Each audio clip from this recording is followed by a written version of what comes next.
निश्चित रूप से इस प्रकार प्रश्न को आप देख रहे हैं ना, तो आपको लग रहा होगा कि भाई इसको तो बहुत आसानी से बनाया जा सकता है, लेकिन कई बार लोग गलती करते हैं, क्योंकि यहां पर दशमलव किधर से गिन के लगाना है ना।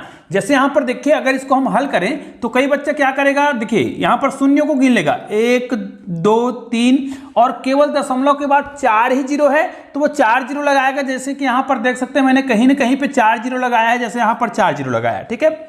उसके बाद देखिए इसको गुना करेगा 3 दूनी 6, फिर 6 चौक 24 और 24 पंचे, ठीक है, 24 पंचे कितना हो जाएगा, 120 हो जाएगा।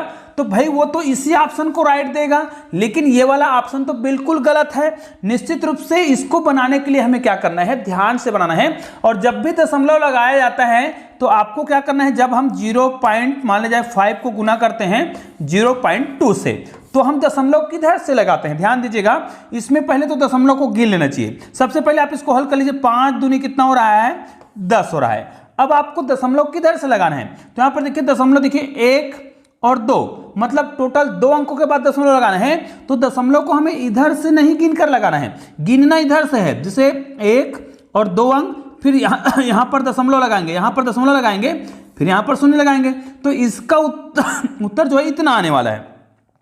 तो भाई इसी प्रकार इस प्रश्न को भी हम जब बनाएंगे ना, तो यहां पर हमें क्या करना पड़ेगा, संख्या को इधर से गिनना है, दशमलव लगाएंगे तो देखिए यहां पर गिन लेंगे 1 2 3 4 5 6 7 और 8, मतलब आपको टोटल 8 अंकों के बाद दशमलव लगाना है, उधर से इकाई साइड से गिनते हुए, ठीक है। अब इसको हम हल करेंगे तो पहले गिन लेते हैं। देखिए 5 को हम 4 से गुना करेंगे तो 5 चौक 20 हो गया, 20 को हम 3 से गुना करेंगे 20 या 60 हो गया, 60 को हम 2 से गुना करेंगे तो 120 हो गया। तो सबसे पहले हमें क्या करना है, 120 लिख लेना है। अब हमने आपको क्या बताया है कि इकाई साइड से आपको दशमलव लगाना होगा, ठीक है। कितने अंकों के बाद, 2 अंक यहां है, दशमलव के बाद 2 अंक यहां है, 2 अंक यहां है और 2 अंक यहां है, तो टोटल कितने अंक है, 8 अंक है।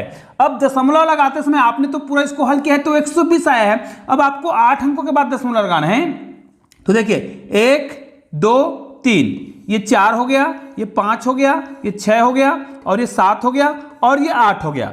फिर यहां पे दशमलव लगाएंगे और ये हमारा उत्तर हो गया है।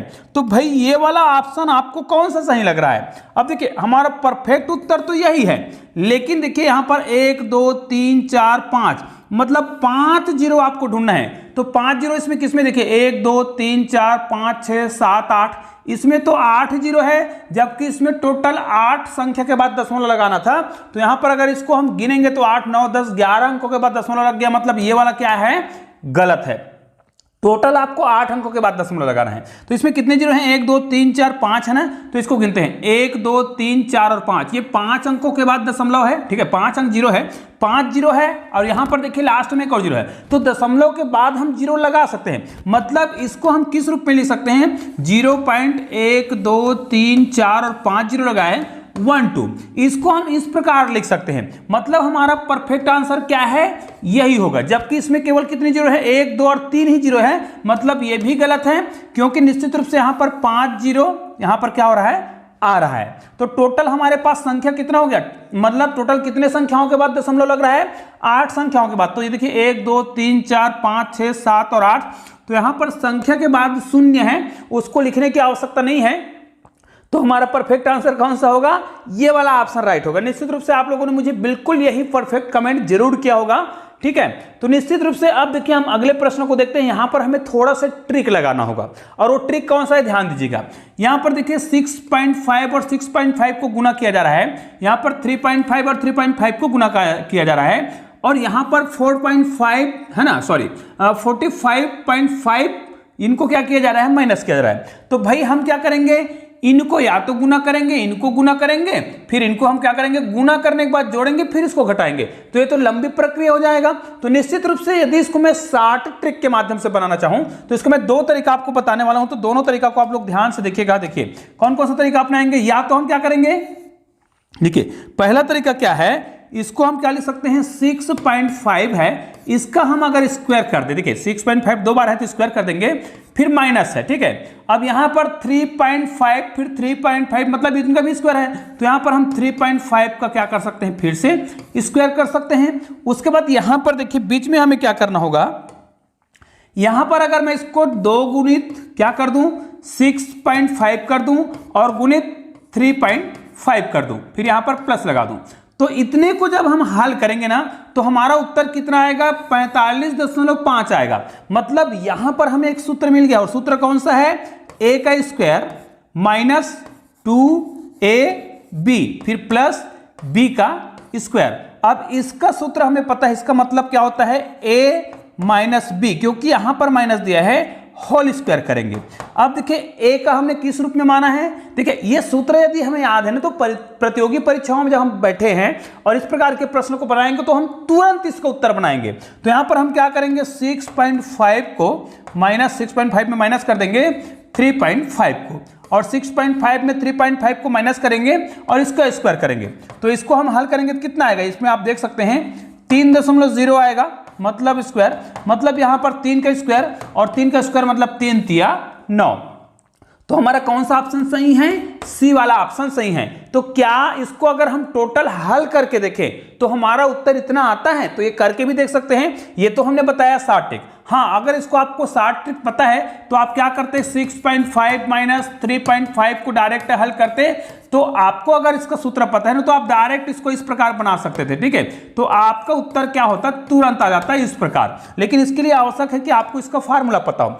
अब हम क्या करेंगे, इसको हम देखिए प्रूफ कर रहे हैं कि वास्तव में हमारा उत्तर सही है कि नहीं है। तो इसके लिए हमें क्या करना पड़ेगा, चलिए अगर इन दोनों को मैं गुना करूं तो भाई मुझे पता है जब कोई संख्या ऐसा है, सेम संख्या है जिसके इकाई में 5 है, तो इसका वर्ग निकालना बड़ा आसान होता है। तो इसका वर्ग निकालेंगे तो कितना आएगा, देखिए मैं यहां पर लिख देता हूं, ठीक है, इसको यहां पर नहीं लिखते हैं, इसका वर्ग को हम यहां पर लिखते हैं। तो सबसे पहले तो 5, अगर इकाई में 5 है तो वर्ग निकालते समय 5 पंचे 25 करते हैं, और जो दहाई में संख्या होता है उसका क्या कर देते हैं, एक अधिक संख्या से गुना। तो 6 सत्ते कितना हो जाएगा, 42। चूंकि यहां पर दशमलव था, क्योंकि एक अंकों के बाद यहां पर दशमलव दिख रहा है, एक अंकों में दशमलव दिख रहा है, तो वर्ग करेंगे तो 2 अंकों में दशमलव, तो यहां पर 42.25 हो जाएगा, ठीक है। उसी प्रकार यदि हम 3.5 का वर्ग निकालें तो यहां पर भी वही प्रक्रिया लगेगा। क्या लगेगा, यहां पर 5 पंचे 25 होगा, और 3 को एक अधिक संख्या से गुना करेंगे तो 3 चौक 12 हो जाएगा ये, और यहां पर 2 अंकों के बाद दशमलव लगाएंगे। तो इन दोनों को हमें क्या कर देना होगा, जोड़ना होगा, क्योंकि इन दोनों का योग हो रहा है। तो 5 और 5 10 हो जाएगा, 4 और 2 कितना हो रहा है, 4 और कितना हो जाएगा, 5 हो जाएगा, दशमलव लगा देंगे। फिर यहां पर देखिए 2 और 2 4 हो रहा है, यहां पर कितना हो रहा है, 4 और कितना हो रहा है, 5। इतना हो गया इन दोनों का योग, और इसमें आपको घटाना था 45.5 को, ठीक है, 5 0 कर देते हैं। अब इसको आप घटाएंगे तो यहां पर तो भाई इसको माइनस कर रहे हैं तो यहां पर तो 0 आएगा, यहां पर भी 0 आ जाएगा, दशमलव लगा देंगे। यहां पर घटाएंगे कितना आएगा, 9 आएगा। चूंकि चिन्ह किसका बड़ा है, ऊपर वाले का बड़ा है, तो हमारा उत्तर आ गया है, देखिए कितना आ गया, 9 आ गया। तो निश्चित रूप से आप इस प्रकार के लॉन्ग मेथड का भी उपयोग कर सकते हैं, लेकिन इससे अच्छा है कि यदि हमें फार्मूला पता है तो हम बहुत आसानी से बना सकते हैं।